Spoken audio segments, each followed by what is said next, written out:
All right. How is everyone doing today? Welcome to my channel. This channel is for educational purposes. We try to um, drop truth bombs and things that you really have to dig for and that you probably don't know, even if you are a digger, because they go back further than most of you have uh, figured out to dig yet. Psyops everywhere. Doesn't matter whether it's in the 21st century or in the first century or in the 21st century BC. These are, there are always psyops going on, and they generally have the same fingerprints.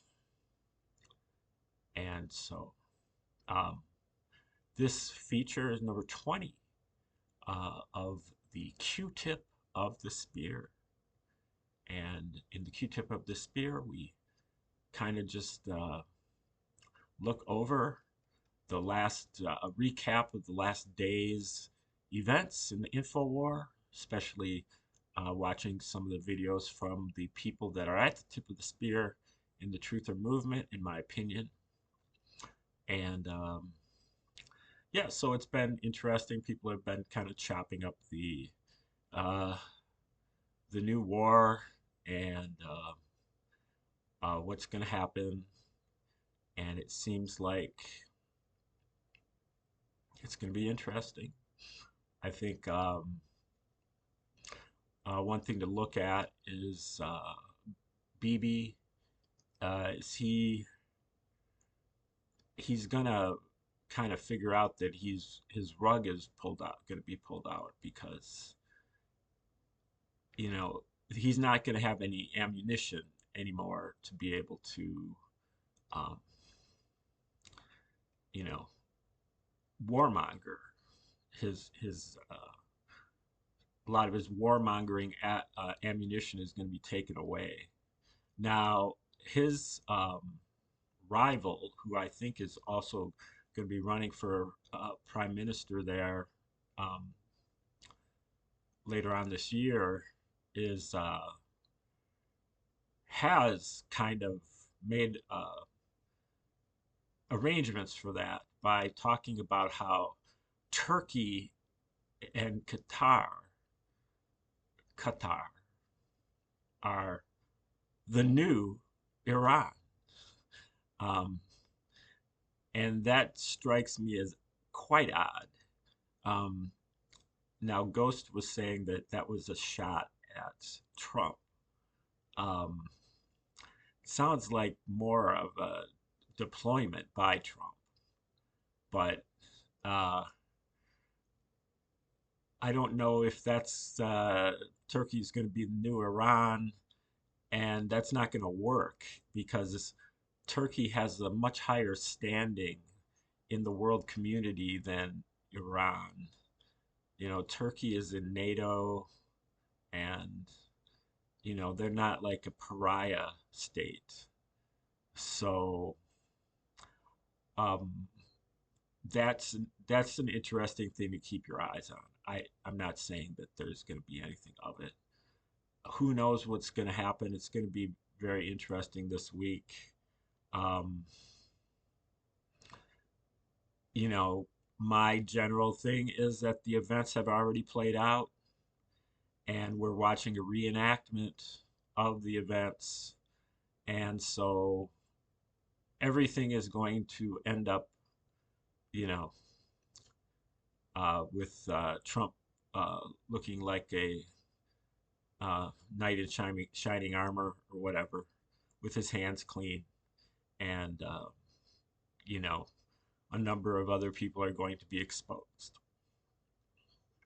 And this may be also a rug pull for the neocons out there, especially you know, the Mark Levins, Laura Loomers, and Ben Shapiro's out there that are just insufferable with their, um, you know, constant beating of the drum of, you know, it's obvious that Israel is the only thing that we care about at all.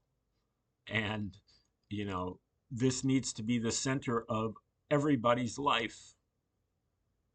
And, you know, I don't know how much more they can be exposed, but I just don't think it's going to end well for them. Um, Even though, you know, they seem to be getting what they're wanting right now. But I think, like, I guess it was BB that was talking about it. Uh, John Bolton, who's been around for a long time, and I think is more sophisticated than people like Ben Shapiro, Laura Loomer. Um, he smells a rat. Now he would know. Now maybe he just has a bigger case of TDS, but he isn't all in. You know, you would expect him to be all in on another war, but he is not all in on this. He's very trepidatious about the developments. So I think he recognizes that there's something a little bit off here. And another thing that I think is off that BB was talking about is just that um, both with the uh, bombing slash vandalization of the Iran nuclear facilities over the last year and the this event that happened over this weekend, um, Iran stepped forward both times to kind of confirm the story that the administration had released about what was going on. Um, and that's kind of indicative, I think, that it's possible that this Ayatollah has been dead for a while, and they're just wanting to reenact that, but that there's already been deals made with the other leaders in Iran, and they just kind of had to have to go along with this, and then they're going to be making some kind of financial deal. That's what I have to expect, that there's going to be there's going to be a deal made, because that's what Trump does, and that's his wheelhouse. And you know, that's kind of the script that they would write for this.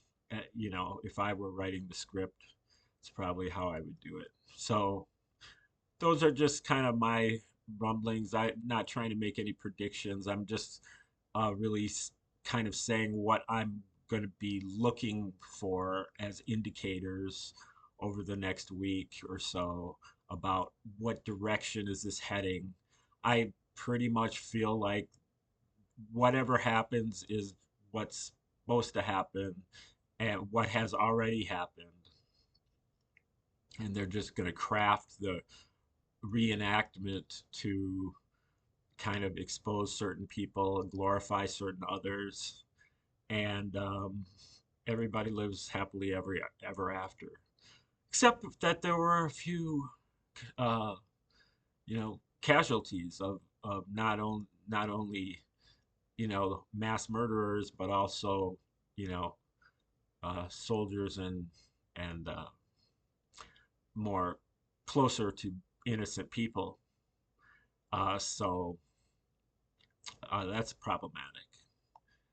Now, the last thing I just have to comment on is this absolute storm thing with the Mike King and the Shroud of Turin. These people are, you know, losing they're going to lose their credibility over this, and they're humiliating themselves because uh, it's a mental illness just to be continuing to pretend like um, It's like Santa Claus. They're just hanging on to this myth of Jesus having existed. And it just, there's so much evidence against it, and there's no evidence for it, except for the crown of thorns and part of the cross that apparently it was in the Church of Notre Dame that burned down a few years ago. Um, I, I, I just don't even know what to say about that. You know, how are you supposed to tell the difference between one crown of thorns and another? And because this one was on Jesus's head, and so therefore it's like gold plated now, or it shines, or it has an aura to it right now.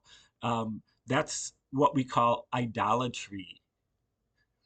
So you know, those people are good researchers, but they're gonna be real embarrassed at some point in time when they look back on this after they've grown up to reality and got back with rationality about um, obvious psyops. The New Testament of the Bible is an obvious psyop. And it can be proven, and all you have to do is read Josephus, War of the Jews, and read it alongside your book of Luke. Start when General Titus, starts his military campaign in Judea. And you'll see that it is a model for the ministry of Jesus in the book of Luke. Every place that Titus goes, Jesus goes in the same order, and they encounter parallel events at each of the 40 plus locations that they go. And those events are 40 years apart because the story of the New Testament written by the Romans was backdated by 40 plus years. And I'm going to keep talking about this until I'm blue in the face, until somebody listens to me, because this truther movement is not moving forward on the basis of Christianity except over my dead body. And because it's not true. And a truther movement should not be moving forward upon something that is not true. If somebody wants to provide me with some evidence for the existence of Jesus that is outside of the Bible and outside of the Romans, then, maybe I could change my mind. But nobody has been able to provide me with any evidence. And a truther doesn't just move forward without evidence, unless the evidence is unobtainable. Um, and then we've got this other mental illness guy. I've been reading this book about cosmic codes, and he's going with there is no other way that certain of these codes can be embedded into the Old Testament that uh, were the typologies for things that happened in the New Testament. And even though these books were written, these two testaments were written, the 66 books of the Bible were written thousands of years apart and by dozens of different people, they are all the same.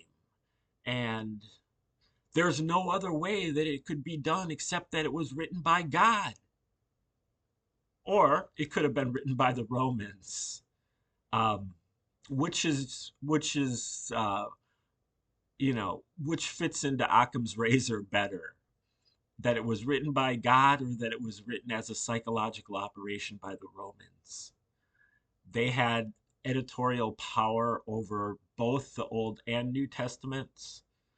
I won't say that they wrote the Old Testament, but they certainly inserted, you know, a few books and many passages into the Old Testament. Um, that seems to be another way. And he's like, there is no other way. These people are mentally ill. Okay. Thanks for tuning in today. Come back for number 21 of the Q-tip of the spear on the Wild Tangent Network. Thanks for tuning in today. Have a great day.